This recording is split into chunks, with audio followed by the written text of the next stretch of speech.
Liquidation of machinery and equipment formerly used to manufacture decorative ceramic ware and dinnerware with many other production applications will be sold beginning March 1995. This sale is due to the discontinuation of manufacturing operations of Iron Mountain Stoneware in Laurel, Bloomery, Tennessee. The location is in the extreme northeast corner of Tennessee. This is where Virginia to the north and North Carolina to the east meet Tennessee. The following is a general visual and audio presentation of the machinery and equipment, refractory and raw materials, and other items in this sale.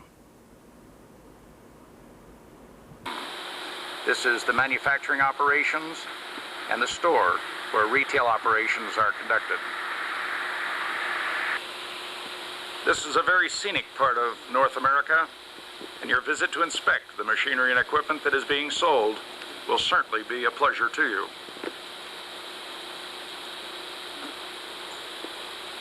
Welcome to Iron Mountain.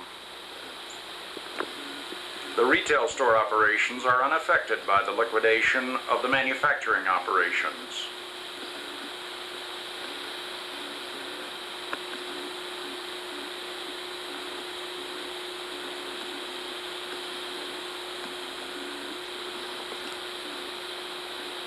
These are among the items manufactured in Iron Mountain until the discontinuation of the operation.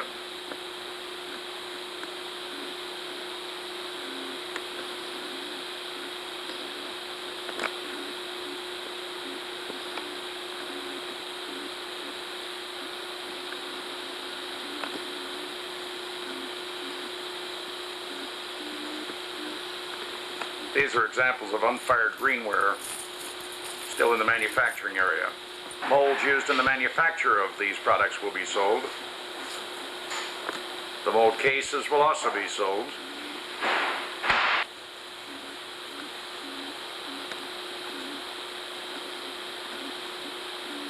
Substantial amount of brand new raw material, clays, and other materials. A list of raw materials is available. It includes feldspar, silica, and many other materials.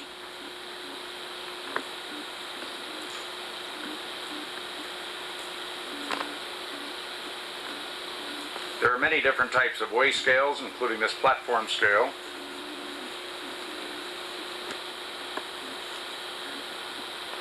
Hull house and other balances. There are Tyler Rotap sieve screeners, considerable laboratory equipment, such things as this drying oven, stirrers and agitators, mill jars for grinding, media, jar mills on which the jars rotate. This is another and larger jar mill, 3-tier, another scale. There are stainless steel and ceramic line tanks, such as this ceramic line tank. This is an interior view of the tank that you just saw. You can see the ceramic tiles.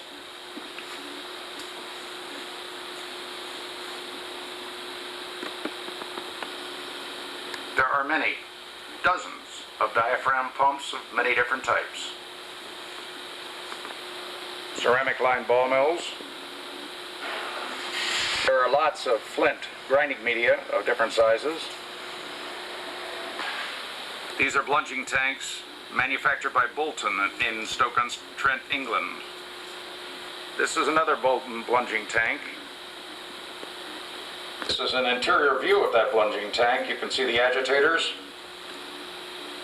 and what appears to be alumina ceramic block or porcelain. Stainless steel tanks with agitators, which, by the way, are next to an IRIC model DE14 mixer. This is the control panel. The IRIC is up on top of the stand. There's another view of the IRIC mixer and its control. The stands, the stairway, and the metal scaffolding can go with this equipment. This is the IRIC, the video taken from the top of the scaffolding, and an interior view of the IRIC.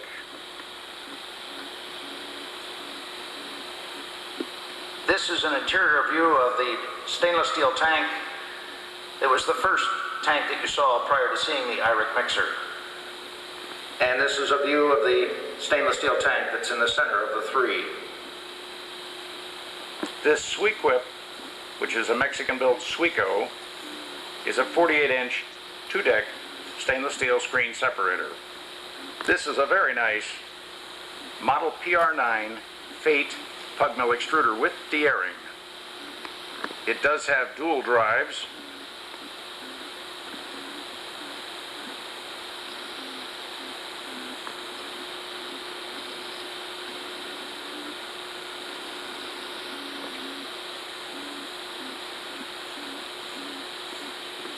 This de-airing pug mill extruder was manufactured by Patterson Industries and was reportedly recently rebuilt by Fate International, or what is now Plymouth Locomotive. This is the opposite side of that extruder. A filter press with cast iron plates and a manual closure.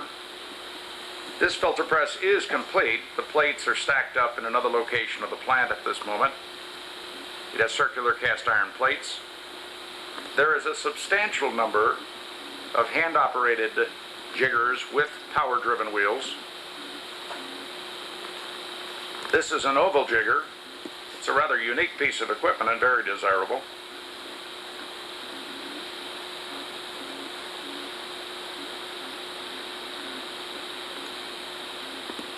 There are quite a number of bowl and cup jiggers in this liquidation.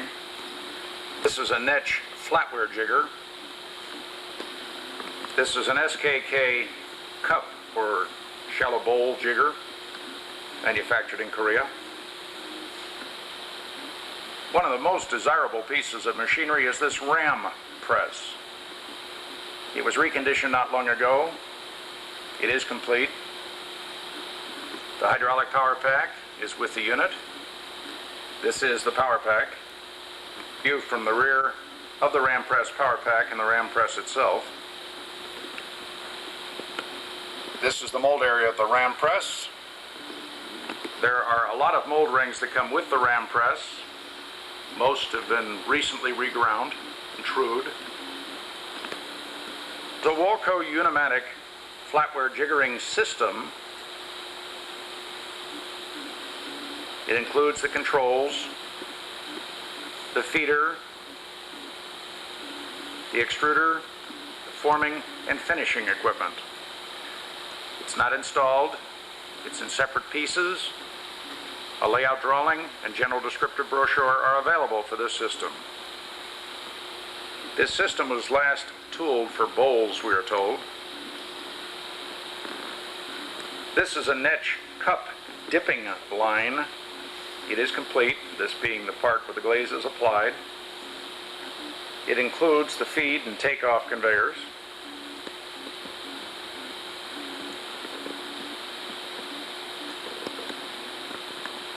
This is a cup mold dryer manufactured by Netsch. This is the heat source for the dryer, the blower, and other parts associated with the complete unit. There are two cart dryers. These drying ovens both have double doors. This is an inside view of the larger of the dryers, either of which can be removed very easily from this facility. The controls for this dryer are mounted on the rear. They include the temperature indicator and the temperature setting equipment. This is an inside view of the one that was to the left, gray in color. This is a rear view of that same drying oven. Many pressure tanks for applying glaze or for other industrial purposes. A large number of spray hoods.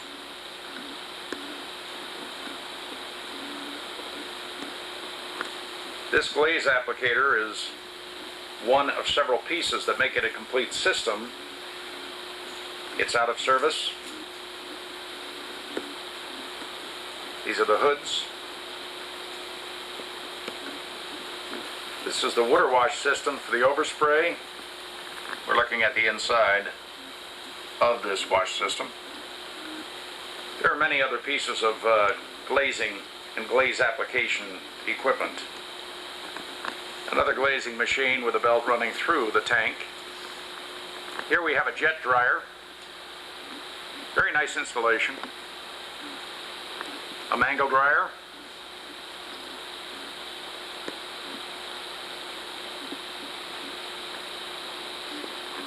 There are numerous kilns. This is a small laboratory size, at least in industrial terms, Denver fireclay kiln. See the temperature controller, part of the combustion system, the inside of the kiln, which is generally in very good condition. This is the larger of three Denver fireclay, or otherwise called DFC, shuttle kilns that are in the production firing area. This first kiln does not have any kiln cars. It's really only a kiln shell. It needs complete rebricking. It needs kiln cars. It's being sold at a salvage price because we know that it needs complete rebuilding. The burners, here you can see the wall of the kiln. The other wall's much the same, and where the arch and roof would be of the kiln. Getting into one of the two approximately 147 cubic foot true setting capacity shuttle kilns. Both of them are in reasonably good or fair condition. Each of them has two kiln cars. One kiln car is in the kiln during firing. The second is outside being unloaded and reloaded. Each of them has one recently rebricked kiln car. This is the car on the opposite end. The burners, sidewall, arch.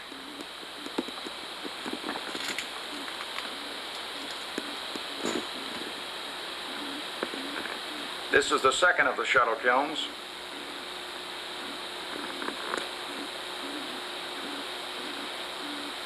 In the second of these two smaller shuttle kilns, this is the view of the burners, the rear door,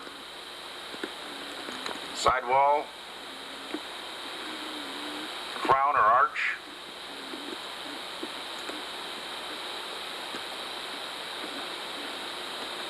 Doors are raised and lowered using the manual winch.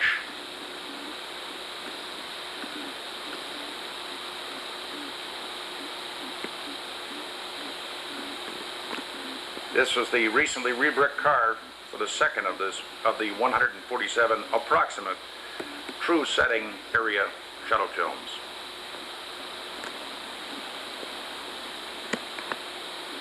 A ceramic saw, barrel filters with rectifiers,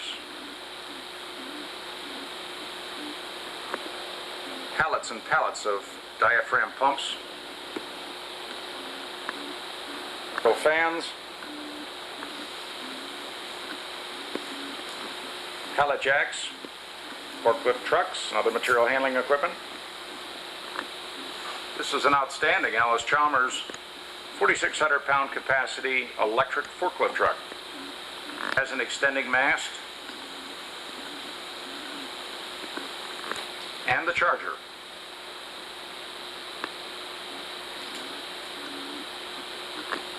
There are powered belt conveyors,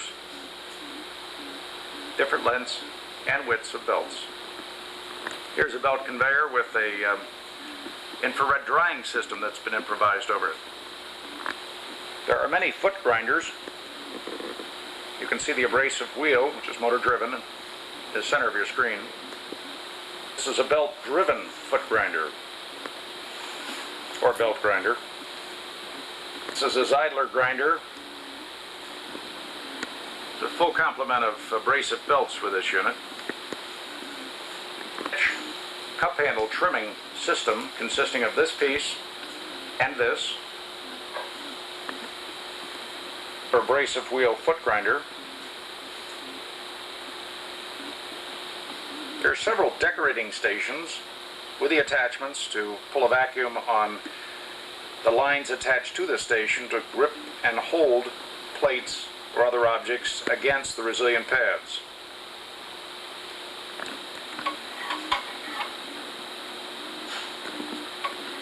This is an SKK sponging machine,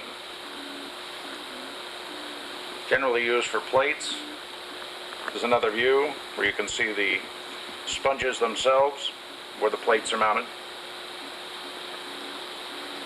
This is a spongette sponging machine made by M&S Engineering of Illinois.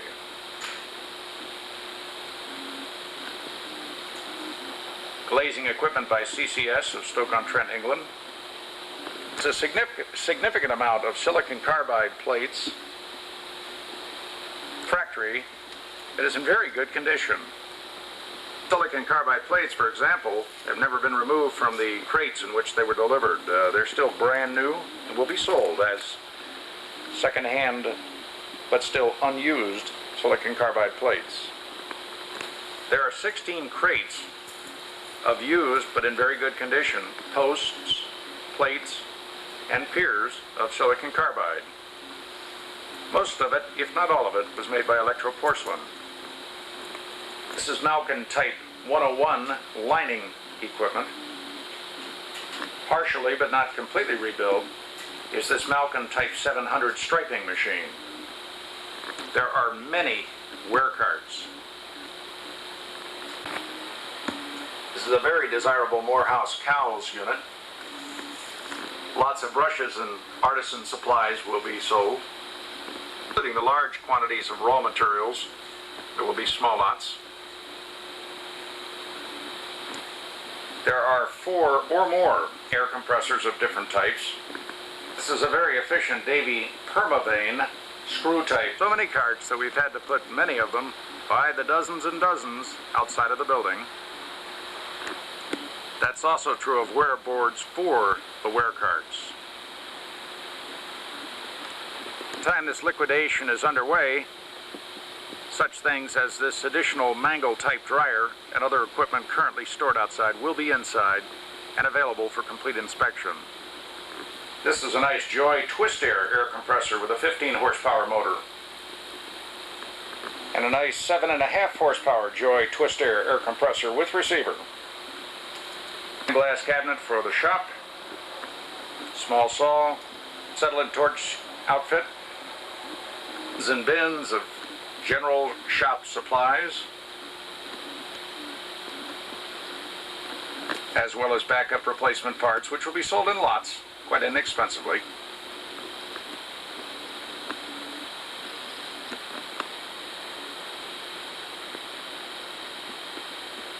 For the company water fountains. From raw material to blunging and forming equipment, firing equipment, molds and finishing equipment, material handling equipment, shop supplies, tools, carts, shop furniture, general laboratory supplies, quality control equipment and materials, shuttle and periodic kilns, mangle dryers, jet dryer, very desirable dust collectors. These are Torit bag type. One of the dust collectors includes 2 boxes of brand new bags. That's for this dust collector right here.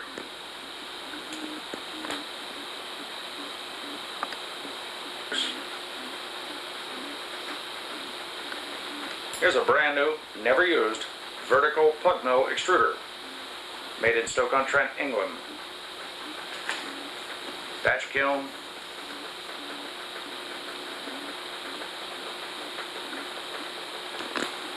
mold making equipment,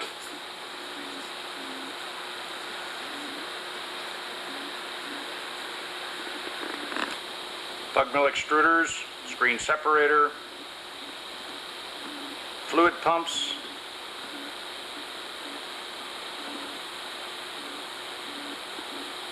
the complete wall forming system,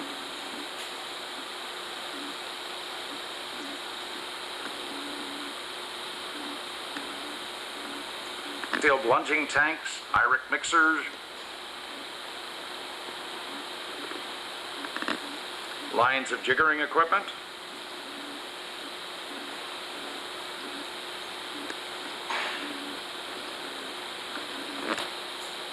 drying ovens, spray glazing equipment, and belt conveyors, magnetic separator, rectifiers. One final item, a cardboard box stitcher. And there is very much more in this sale that's not illustrated on this video. Please plan on visiting with us in Laurel, Bloomery, Tennessee for the liquidation of Iron Mountain Stoneware's manufacturing operation, and request a complete detailed list of the lots to be sold from MOHR Corporation.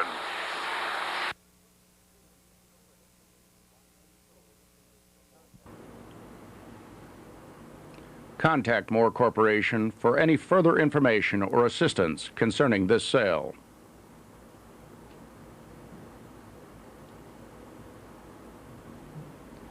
We thank you for viewing this presentation.